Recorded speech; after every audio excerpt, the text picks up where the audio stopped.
சிவபெருமானே தன் கைப்பட எழுதிய திருமுகப் பாசுரம்.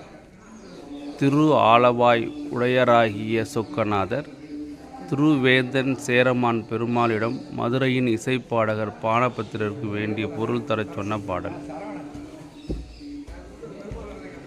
மதிமலி புரிசை மாடற் கூடர் பதிமிசை நிலவு பால்நிற வரிச்சிருக்கு அன்னம் பயில்மொழில் ஆலவாயில் மன்னிய சிவன்யான் மொழி தருமாற்றம் பருவக்கொன்றோ முப்படி என பாவலர்க்கு உரிமையின் உதவி ஒளிதிகள் குருமா மதிபுரை குலவிய குடைக்கீழ் செருமா உகிக்கும் சேரலன் காண்க பண்பால் யாழ் பயில் பாணபத்திரன் தன்போல் என்பால் அன்பன் தன்பால் காண்பது கருதி போந்தனன் மான்பொருள்